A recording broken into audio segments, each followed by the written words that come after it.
तो अब क्या लग रहा है कि ये जो एडिशनल टैरिफ के साथ 50% टैरिफ निकल कर सामने आया है, ऐसी सिचुएशन में डोनाल्ड ट्रम्प को क्या कुछ स्टेप पीछे लेना पड़ेगा या फिर वो दोबारा से कुछ ऐसी चीज क्रिएट कर सकते हैं या फिर कुछ ऐसी धमकी या फिर कुछ ऐसा बयान दे सकते हैं कि जिससे कहीं ना कहीं वो सोच रहे होंगे कि भारत के साथ साथ कुछ देशों की भी नींद उड़ाई जाए। देखिए, वो टैरिफ लगा रहे हैं, बट हमें ये भी देखना है कि हमारी जो हमारी मीटिंग्स माननीय मोदी जी कर रहे हैं, चाहे वो चीन के साथ, रशिया के साथ, बाकी कंट्री से, वो भी बहुत इंपॉर्टेंट पार्ट है। अगर हमारा जो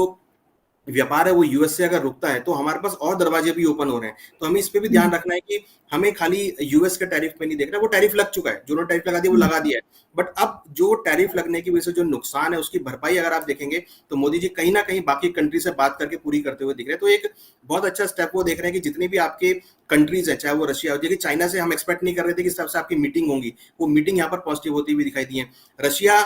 के साथ जो रशिया ने डिस्काउंट दिया है हमको, हम करीबन 36% ऑयल इंपोर्ट करते हैं रशिया से, तो ऐसे में अगर वो डिस्काउंट हमें दे रहा है तो ये अगेन एक पॉजिटिव पॉइंट है कि वो कहीं ना कहीं भारत की तरफ हाथ बढ़ा रहे हैं और एक पॉजिटिव नजर से देख रहे हैं। उसके साथ अगर आप देखेंगे तो बाकी जितनी भी डेवलपिंग कंट्रीज है, इमर्जिंग इकोनॉमीज हैं, सबका भारत के साथ बहुत अच्छा रिलेशन है। तो मुझे लगता है कि कहीं ना कहीं अगर हम यूएस के टैरिफ को एक तरफ छोड़ दें तो आप अगर आप उसकी तरफ बाकी तरफ देखेंगे तो आपको बहुत कुछ दिखाई देगा, जो कि कहीं ना कहीं एक उमंग दिखाई देती है कि हाँ, कहीं ना कहीं आपकी जो चीजें हैं वो यहाँ पर पॉजिटिव होती हुई दिख रही है। तो मुझे लगता है कि टैरिफ ठीक है, टैरिफ लगा दिया उन्होंने, बट जो बाकी चीजें हैं उससे कहीं ना कहीं मार्केट को सपोर्ट आता हुआ दिख रहा है। और कहीं ना कहीं जो लोगों के मन में एक फियर है कि भाई अब टैरिफ लग गया तो क्या होगा, तो हमको ये कि बाकी चीजों भी आप देखिए, बाकी कंट्रीज को आप देखिए, हमारे जो रिलेशंस बन रहे हैं वो आप देखिए, जो कि कहीं ना कहीं एक अपसाइड मोमेंटम लेके आ सकता है।